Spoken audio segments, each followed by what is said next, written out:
কারণ তোমরা বলার সময় বলেছো যে আমাদের এখানে স্বৈরাচারী সরকারের লোক বসে আছে, আমাকে এই করছে। তারা চলে যায় নাই।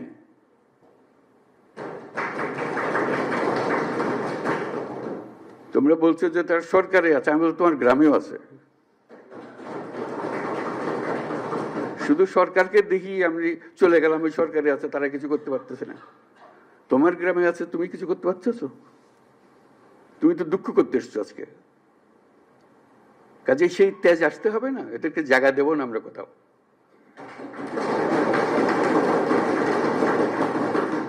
আমাকে তার ভয়ে আমার গ্রামে পথ চলতে হবে, এই বাংলাদেশ করলাম আমরা? এই বাংলাদেশটা আমরা করি নাই।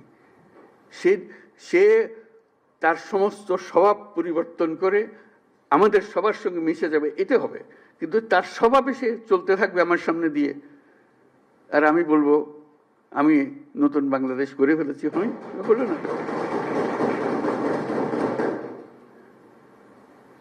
কাজে তাদেরকে জয় করতে হবে, তাদেরকে সোজা রাস্তায় আনতে হবে, যে এইভাবে পাই চলো, দেশ চলতে হলে এইভাবে করতে হবে। মারপিট করে এটা হবে না। যদি বল তার সে আমারে পিটবে, আমি পিটবো, এটা এই পিটাপিটির শেষ কোনোদিন হবে না। তাদেরকে বোঝাতে হবে তোমাদের রাস্তা ভুল, যা করেছো মাপ চাও। তোমরা বিচারের কথা বলেছো অনেক সময়, বিচার তো হবে, বিচারের কাজ সরকারের দায়িত্ব বিচার করা। এবং তোমরা তাৎক্ষণিক বিচার চেয়েছো, এখানে অনেকে তাৎক্ষণিক এক্ষুনি বিচার চাই। বিচারের মুশকিল হলো যে তাৎক্ষণিক হয় না এই জিনিস, কারণ তাৎক্ষণিক হতে হলে অবিচার হয়ে যায়। বিচারের মূল জিনিসটা হলো এটা সুবিচার হতে হবে। বিচারের কাজ চলতে থাকুক, যারা অপরাধী, যাকে সাক্ষ্য প্রমাণ আছে, তারা পুলিশের হাতে সুপর্দ করে দাও, বিচারের হাতে তুলে দাও, সে প্রক্রিয়া চলতে থাকবে। তুমি তুলে দেবে তাকে যথেষ্ট সাক্ষী প্রমাণ সহ। অবিচার যেন না হয়। আমরা অবিচারের বিরুদ্ধে দাঁড়িয়েছিলাম বলেই আজকে এই সংগ্রাম হয়েছে, এই আত্মত্যাগ হয়েছে। আর আমরা যদি অবিচারে নেমে যাই, তাহলে তাদের আর আমাদের তফাৎটা হলো কি? আমরা অবিচারে নামবো না। আমরা যাদের অপরাধী তাদেরকে পুলিশের হাতে, আইনের হাতে সুপর্দ করব।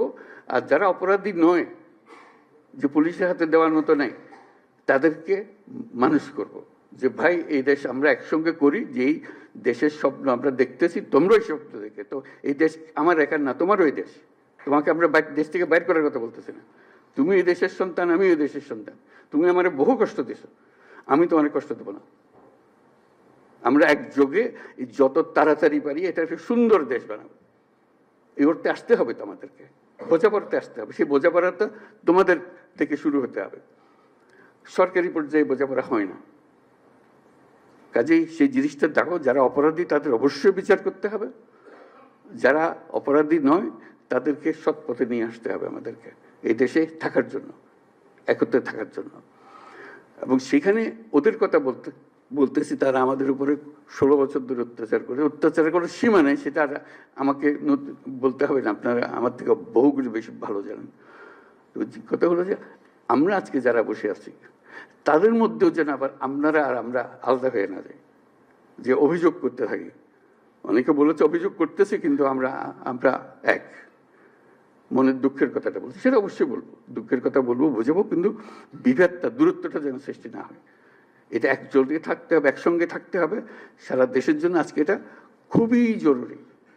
সম্প্রতি যেসব ঘটনা ঘটলো তোমাদের চোখের সামনে হলো, এটা একবার না, আরো সামনে আরো বহু রকমের ঘটনা ঘটবে। কারণ ওরা তো ছাড়তেছে না তাদের, যে তাদেরকে তাড়িয়ে দিয়েছ, তারা বলতেছে আমরা সহজে মেনে নেব না। তারা সহজে মেনে নেবেন, আমরা তাদের সহজ মানাতে হবে আমাদেরকে। এই জায়গার থেকে সরে গেলে হবে না। তোমরা একবার জয় করে পুরো বাংলাদেশ নতুন বাংলাদেশ করে ফেলেছ। এই নতুন বাংলাদেশের ভেতরে যারা গন্ডগোলের সৃষ্টি করতে পারে তাদেরও নিশ্চিহ্ন করবো আমরা। তাদেরকে দলে বেরিয়ে ফেলবো, নিজেদের মধ্যে নিয়ে আসবো, আর তা না হলে আইনের কাছে সুপর্দ করে দেবো। এটা ছাড়া আমাদের কোনো গতি নেই। তাহলে আমরা নতুন বাংলাদেশ তাড়াতাড়ি গড়ে তুলতে পারবো। এটার জন্য আমরা পারি।